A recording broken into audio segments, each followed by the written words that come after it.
and welcome to Emotional Grit, the podcast where you can learn about the power of perspective and the science that fuels us.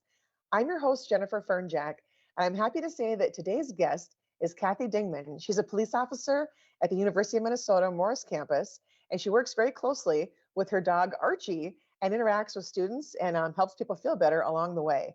So we're here to talk about that today and what all those different interactions entail. So please feel free to like and subscribe this episode and feel free to join the podcast on YouTube.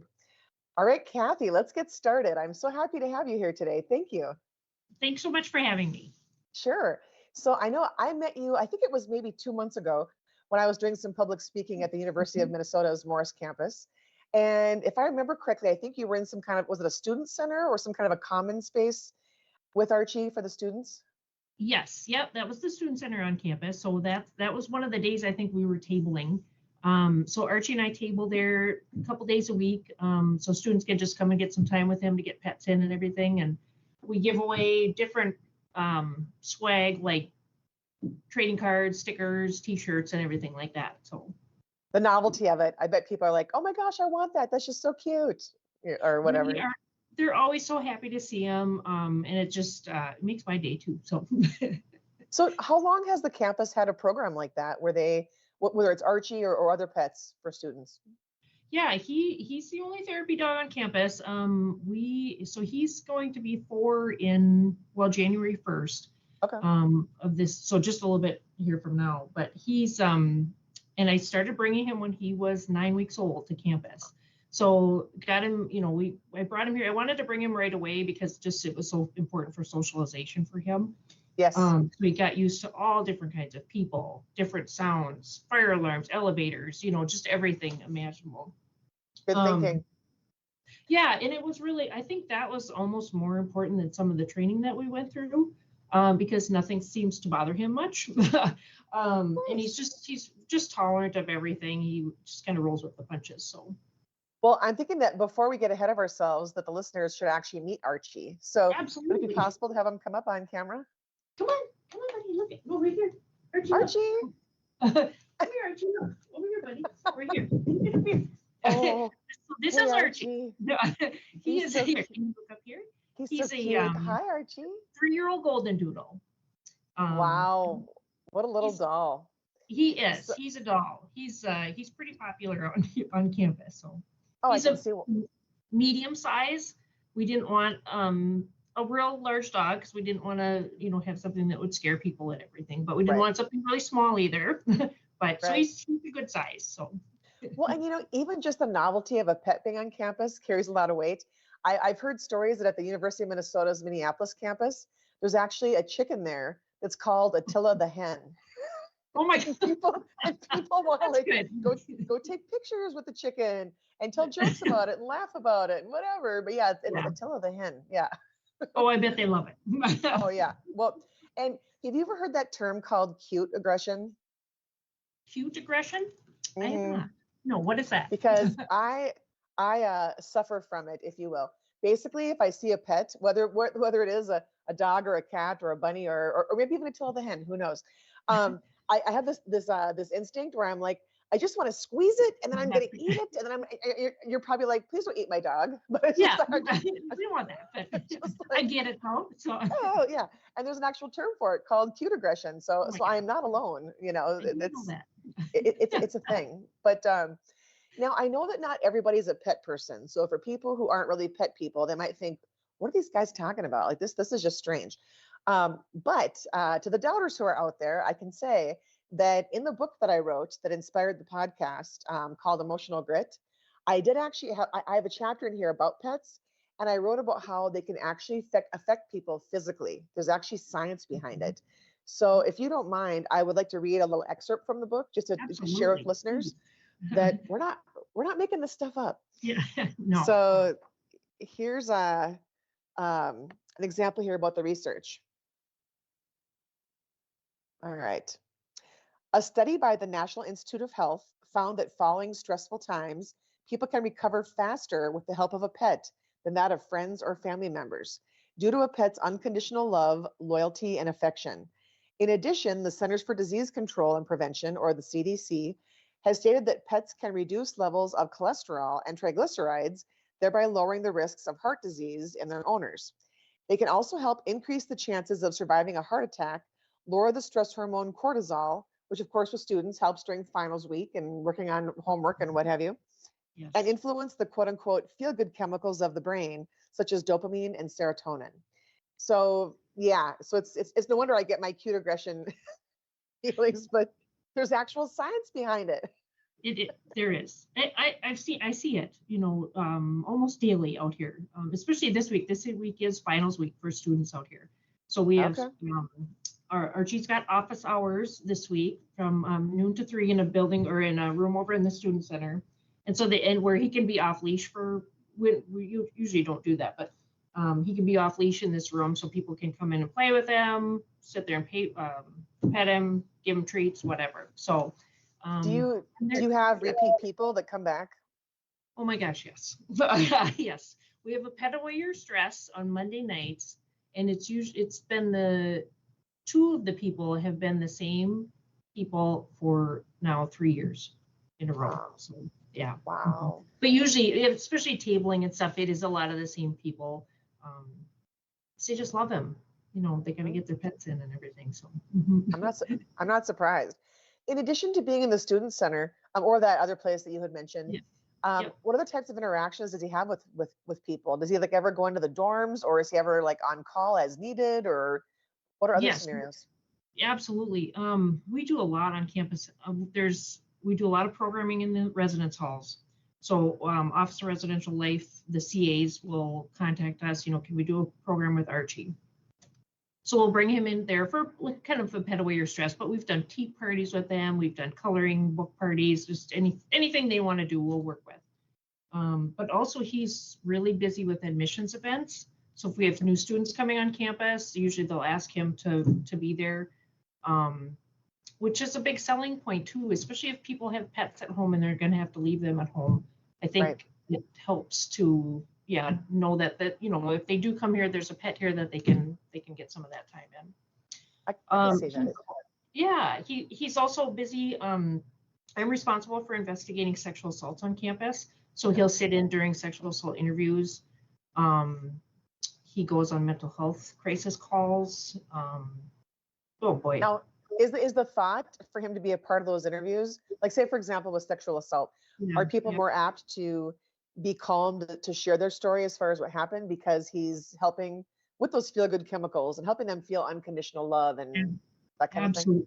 Absolutely. You can tell they're he has a calming effect on them. He'll lay on the couch by the person as they tell their story. I think it's just easier to open up Um, about your story if he's there when they can just pet him and get that out. So I could see that. mhm. There's a program that I've read about that's around the country, including here in Minnesota in St. Paul, called Courthouse Canines, and it's something where these volunteers will bring their trained dogs or certified dogs, if you will, and other kinds of pets as well. I mean, even that's a courthouse canine program. I've also read about rabbits. I've read about Yep. cats, you name it, Mhm. different kinds of things.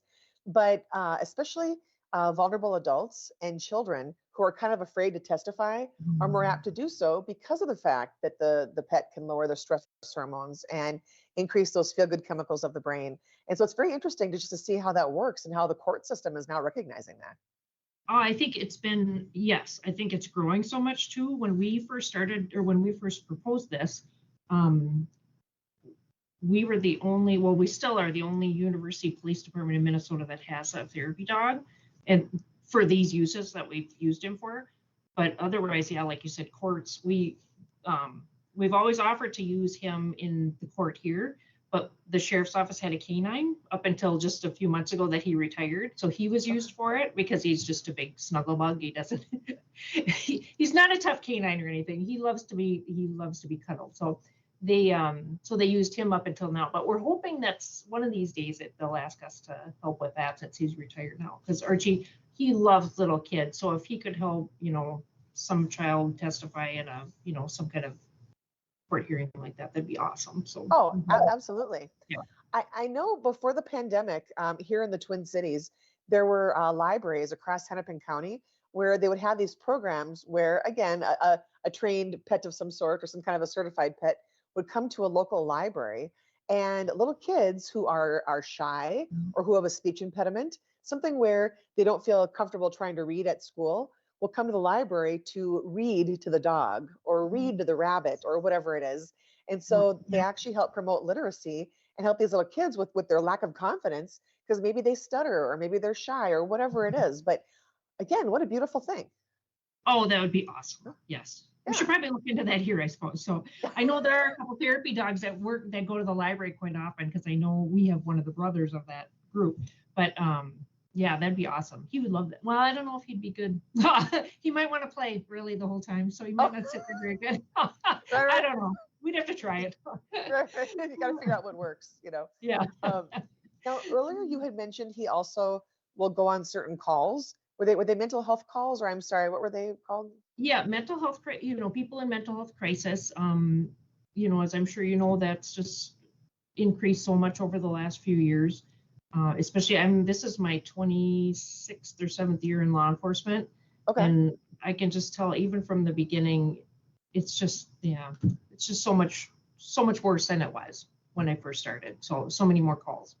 But there have been mental health calls on campus here, and that's quite common. And he'll go on those. And really, he really surprised me, because I haven't really trained him for anything really therapy related. Really, we've just worked on obedience and socialization, but he's just kind of a natural at this. And he would lay in bed with, these people if they're having a rough time, and maybe even if they have to go to the hospital for a mental health evaluation, he helps, because he'll ride with us in the car, and it's just calming. And the last time he even went, the doctor in the ER allowed us in, and he went in with the person that was going in. It just helps them get through that, to get there, to get the help they need. So well, because people don't always realize that in scenarios like that, it's not just the physicality that we have to consider for the well-being of that student. It's also the psychology, the mental aspect, the emotional aspect, all those kinds of things.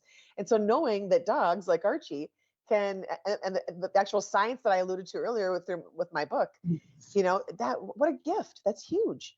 it is. I travel a fair amount for work. And so I know before the pandemic, one time I was at the Minneapolis airport. And as you go through security, there's this sign just past that reads, "Please pet me." And there'll be an owner there with their dog. And and sometimes the dogs are huge, sometimes they're little, just kind of depends on what they are. And one time I saw there was a golden retriever, I think it was, and there was a line of men in full suits waiting to pet the dog, because they were just super excited between flights, to pet the dog. But one time at the airport, I met someone who has a Great Dane, and his name is Bishop, I believe. And the owner had shared with me how she also goes to a children's hospital where she'll have the dog with her to help soothe patients. And part of it's kind of a curiosity factor when these little kids see a Great Dane. It's kind of like, well, whoa, what kind of a dog is this? And really, the dog was just a gentle giant. I mean, super nice. But on one of her trips to the hospital, there was a woman who came up to her in tears. And the woman said, "I owe you a huge thank you." And the owner had just said, "Well, why is that?" And she said, "Because when I asked my little boy about coming for surgery today, like kind of how he was feeling about it, he actually told me he was excited because by coming to the hospital, that way he would get to see Bishop." That's awesome. So it's like, not only could the dog actually help soothe the person at the hospital, but not dread going there in the first place, Right. and if you can kind of take the edge off the experience, it helps with follow-up appointments and maybe tests that are done and things like that too. Absolutely. It's Yes. it's a big deal. They can do so much. Yeah. Yep. So much more. It's really exceeded our expectations what he can do. So yeah, it's been pretty cool. So. Now, when the idea was brought up to have Archie at your campus, did you face a lot of resistance, or were people kind of open? I know that non-pet people are probably like, "What are you talking about?" But how did that work? No, we really didn't.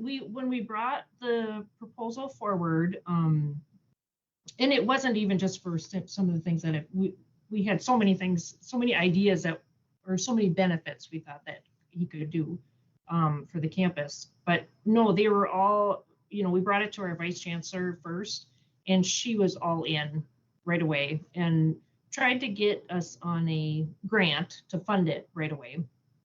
Although um, I don't think, if I can remember right, this was like almost 5 years ago now, there wasn't a very tight timeline to the Okay. grant. So it could have been in a couple months, it could have been in 2 years. So, and well, right now I'm 51. If police officers in the state can retire at 55. And I thought, well, I have to get going on this because I wanted to get the most use out of it before I retired. Yes. But so yeah, but so that didn't work. So we went to the Office of Advancement, who's in charge of our fundraising on campus, and they were all in as well. And really everybody we brought it to thought it was a great idea, Cool. especially because it was kind of the first in the state too. So that was, you know, something pretty. We were proud of it. So Oh, as you um, should be.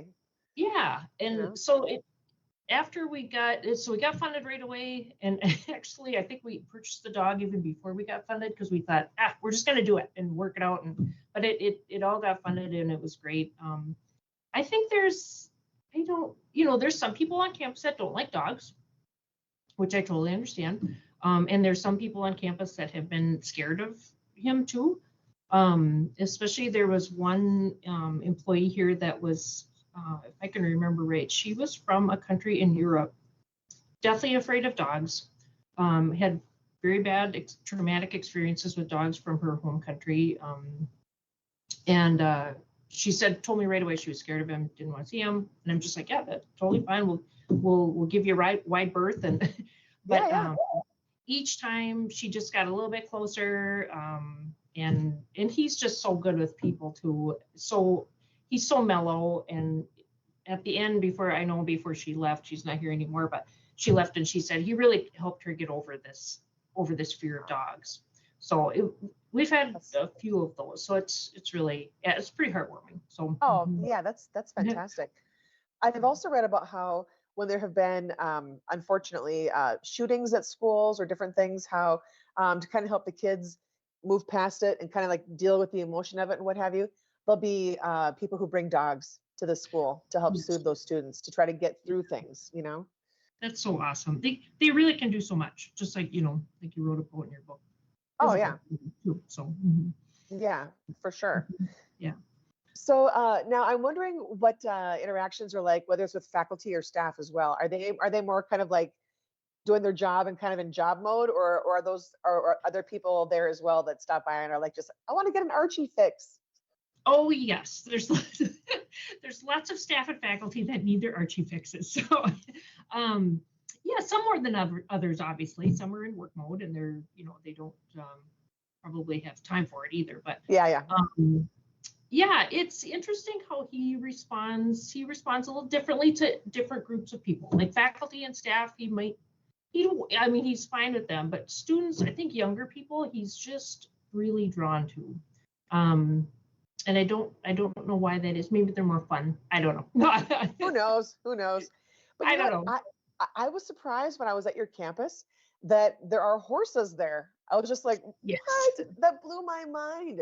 And there's some kind of is it called a saddle club? I think something like that, Yes. where Yep. They're they're responsible for taking care of them. Um, wow. so it's really cool. We'll walk out. He loves the horses. He does the play bow, so he tries to get them to play. They won't play with him yet, but yeah, it's a cool benefit for students. They can bring their own horse, or there's usually horses here for them to use. So So are there examples of people who like ride their horse to school, or is it a matter of they just board the horse there and then drive to school? they That's interesting. I know they pretty much just board the horse here, but they'll ride him around the campus and stuff if they want to. But mostly it's just the boarding, and I think it's almost like a therapy horse basically. They go Oh out there yeah.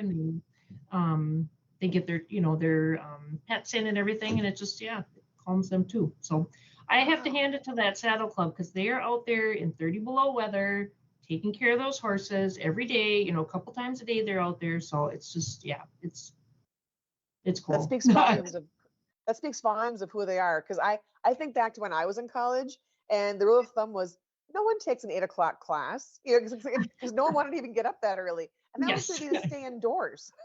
I know. I know. They're They're out. going Yeah. outside. Yep. Props to them. So. Wow. Yeah. So are you hoping to expand the program, like to have more dogs in addition to Archie, or just kind of Archie? Probably not at this time. When I retire, he will retire with me. So I don't know if we'll come back and do volunteer work or something, or if another officer in our department, if that would be an option for them to have another therapy dog, which would be good. I think it's just so important, especially like it. One of the things that we used for a reason for the program is just to break down barriers. Some people don't want to come and talk to us. Is Yeah. uniform, it makes them nervous. We don't, Yeah. It's a very diverse campus, so they've had different experiences with law enforcement that might not be positive. Yeah. That was really one of the main reasons for going with this, with trying to develop this program. And we just wanted something, and you could see it right away. Every time, I can't walk anywhere on campus without getting stopped about 5 times because they want to pet Archie, which leads to us talking. And maybe it bridges the gap. Yes, it does. Yeah. Yeah. Gives them a positive experience with law enforcement, and that's what we want.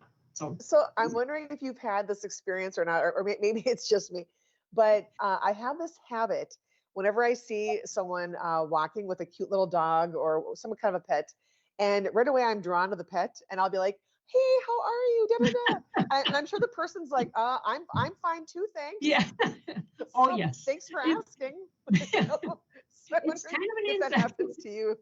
It's kind of an inside joke on campus because they'll be like, "Archie," and then they'll be like, "Hey, Kathy." So, but it's okay. So I'm okay. I'm okay being on the back side of it, and yeah, because it's so cool to see them react to him and their face light up, and they say that it's the best part of their day when they get to see him. So yeah, right. I'm okay. It is not a reflection of you. It's no, just I don't. People are drawn. I don't take it as a reflection of me. No, because they kind of laugh about it, after. So yeah, it's fun. You're like, my day's fine too. Thanks for asking. Yeah. Oh, that's kind of funny. But so is there anything that I haven't asked that I should be? Anything in terms of just the different ways you connect with students with Archie, or any examples you can share? I mean, I know you can't give names, obviously, but like any examples for listeners? Oh boy. Well, when I first got him, even before he was certified as a therapy dog, I brought him. At that time, I was close with the one of the special education teachers at the high school, and she had asked me if I would bring him in. So I did, and it was such a neat experience just with him because he, of course, he wasn't trained yet or anything. He was a little bit obedient, obviously, but nothing else. We weren't certified or anything. But there was a younger boy back in the corner, and I brought him over there to see. I said, "Did you want to see him? Did you want to pet him and everything?" And he started crying. And I asked him I said, "Does this bring back memories or of a dog?" And he's just like, and he nodded a little bit, and he wasn't. I don't think he was verbal, if I can remember right. This was years ago, but I just said, was it good memories though? And he nodded yes, and he just started crying. It just broke my heart because it's just I don't know, some of the things that he has done. It's hard to fathom. So. Oh yeah. So, No. What he can do so much more than I can. I would never be able to meet the number of people on campus and have that connection if I didn't have him. Yeah. So. Yeah. No, I can see that, but and I'm wondering, what does it do for you? I mean, obviously it does a lot for other people as far as being able to interact with him, but for you, like what percentage of your day are you with him? It really depends. Most of the day I am with him. But I do, if I have a lot of paperwork or anything, I might leave him home because we have a golden retriever at home. And so they can play at home and they can lay on the couch and just be dogs and whatever else, because he needs that too. If he does have a long day, like after these last couple days with finals week, um, you can tell he's ready to not be pet anymore, and just ready to be a dog and yeah, play ball and Chill out. um, yeah, wrestle with his brother and so I'm more cognizant of that than when we started, because I thought, he can do this, he can work all day and get pets and stuff, and he really can't. It's Yeah, just too much. I And get that. yeah, yep. And actually the rules for a therapy dog is you're really not supposed to use them for over 2 hours a day. Oh, I didn't know that. Okay. Right. That's kind of the guidelines. However, this is a little bit different. I think he's technically probably more of a comfort dog than a therapy dog, because a therapy dog might, as I'm sure you know, go into a hospital. You're dealing with sick people, maybe severe health problems, whatever, um, and probably some depression, Yeah. heavy stuff. Yeah. Whereas he can do that, and he does do that some, but it's mostly stressed out people, and a lot of people are just happy to see him, and it's not. So I the 2 hours is, I think, kind of loose, and I don't think he can go I, longer I than that, obviously. Go ahead. that makes sense. Like that. So it's just a different role. Yeah. So he doesn't go every day with me. There's some days I do leave him home alone if I have a lot of other things to do, but most of the days he comes with most of the day. So. In reference to people who have medical issues, whether it's somebody who's actually in the hospital or has something else going on when they're at home, it is so fascinating how there are dogs that are trained to suspect stuff. So, like for example, I met someone when I was down in Charleston for work a couple weeks ago, and her dog had one of those I guess signs on his shirt that read, like therapy dog. I mean, like service animal or something. So you weren't supposed to pet him. Like we would just look at him and not pet him. But Okay. this dog has been trained he can tell when her blood sugar is low and she needs her insulin. Fascinating. So not only will he somehow nudge her or notify her, or he'll notify somebody else who's around, but he'll actually go get the little kit that she has with her insulin in it and bring it to her. Oh my gosh. And she said that the one time this not backfired per se, but it just didn't quite work how she thought it would, was when they were at church. She had the dog with her, and they were sitting in one of the pews, and it turned out somebody else who was either sitting behind them or ahead of them or something. Had diabetes as well, and that Okay. person's blood sugar was low. So the dog was reacting to that person, not to Mhm. her. And so it was that's just interesting how that works. It You is. know? Well, there was one person when we were training for therapy, the therapy test. One person that is also a therapy dog handler, he told me when I talked to him one day, he said that his dog, not trained for this or anything, this is just a therapy dog, um, kept going back to his throat, would bump it with his nose, and he just was paying attention to this man's throat. Um, and it wasn't too long. He was just like, well, he ended up going to the doctor because he thought maybe something's up or what. He ended up having some kind of esophageal cancer or something. And Really? yeah, just amazing. That's So fascinating. yeah. Well, and there was a book that I read, I'm guessing maybe 10 plus years ago. I think it was called Oscar, but it was about either a nursing home or a hospice care center, something where, and I think oh gosh, now I'm going to lose credibility with my story here. It was either a cat or a dog. I think it was a cat actually, but could sense when people were dying. And I'm not sure if the body gives off some kind of some kind of a scent or something. But when Oscar would then go lay with the person, then the faculty there knew to call the family. Oh my That gosh. yeah. So there was something about the body gives off something or other that the pet picked up on. So I would yeah. not doubt that at all. When my mother-in-law actually was dying, she was at an assisted living place. I brought him in there, and he would not leave her alone. Um, Oh and which wow. is just, I mean, at the time I didn't think anything of it. I thought, well, maybe for some reason he wants to get in there or something, but he would not. He did not want to leave her alone. It's just, Was he able to lay with her? Not at that time. No, he was pretty, Okay. if I can remember right, he was young. Maybe he was under a year old. And he was a Okay. little bit rambunctious too. So so I didn't want to hurt her or anything, but Right. yeah, just Wow. There's yeah. someone who I Mhm. had interviewed for my book, and there's a chapter of, excuse me, there's a picture of her in the book with her dog. Basically, she was in the hospital to have surgery, and her family got permission to bring the dog to the hospital. So the picture was taken of her laying in the bed, and she has IVs going and what have you, and her dog is laying on her, and she's going like this, and it looks like she's holding him. And Mhm. so when I saw the picture, I was so taken aback and just so touched by it that I said to her, I pointed at it and I said, "Who held whom?" And she goes, "He held Mhm. me." Yeah. And I thought, Yep. man, to be in that moment where she knew that being in the hospital is not particularly Mhm. ideal and there's kind of the fear Right. of the unknown and what have you, but to have that calming presence, Yeah. and then, just to have him there just carried a lot of weight. Yeah. Um, Yep. but It's huge. Well, thank you so much for doing what you do. Are there any closing thoughts or comments or anything you wanted to share before we end the interview? I don't think so. I just, yeah, just thank you for having us on, and I'm Sure. glad people got to see Archie a little bit, and Oh, is he sleeping now behind you? Oh, he's he's sleeping.